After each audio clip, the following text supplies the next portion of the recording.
At UMC, access to your health care is only a call away. Dial 74-NURSE for free, instant medical advice from experienced and trusted UMC nurses, 24 hours a day. Learn more at umchealthsystem.com.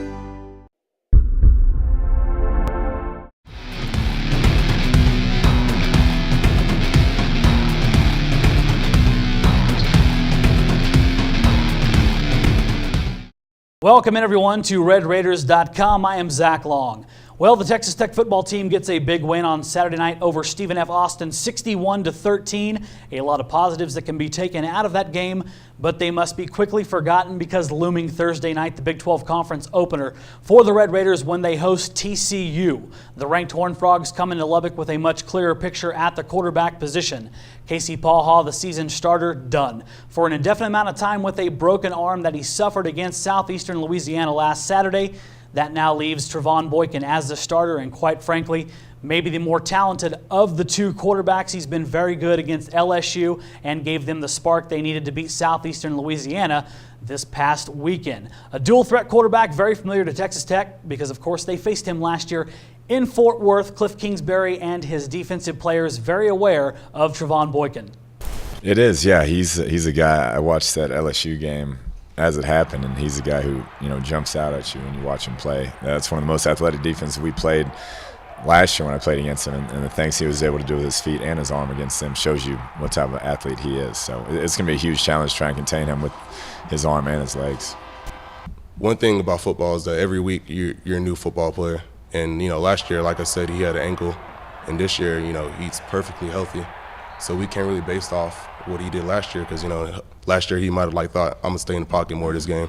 This year he might be thinking the exact opposite. So we really just need to make sure, come in with our game plan and execute it and just run to the ball like LSU did. LSU did. They just ran to the ball on film, and I really like that. I respect that. And I think that's why, they won that game and did well on defense. I'm not sure. It looks like he's progressed a lot as a player just watching these first two games. So I'm sure he's got a lot to prove, and you can tell that he's come a long way in his progress as a QB these first 2 weeks. And, of course, not to be forgotten, the TCU defense under Gary Patterson, one of his strong suits during his career at TCU this year, no exception. Very talented team, a couple future NFL draft picks on the defensive side of the ball, led by a very talented defensive line. They'll get back Devontae Fields full-time this week. He will start against Texas Tech after serving what worked out to be about a game-and-a-half suspension for some off-season indiscretions. Texas Tech very well aware of the defensive line and the challenge it's going to present to both a young offensive line and a young mobile quarterback in Baker Mayfield. It's going to be a huge challenge. It's by far the best defensive line we will have faced, and one of the best we're going to face all year. Not just Fields, he's a tremendous player, but the entire D-line, and Coach Bumpus is one of the best coaches in America at coaching those guys. So you turn them on tape, there's no weaknesses. They attack all game, and we're going to have to play our best game to try and protect Baker. I'd say just there's never any easy yards. You have to earn every inch you get. They never bust. They never make a mistake. If you hit a big play, it's because you made a great play. And I think that's a sign of a well-coached defense. And you see that each and every day. You try to turn on the film and try to find something, but it's not there. They do a great job coaching those guys. They're always in the right place to make plays.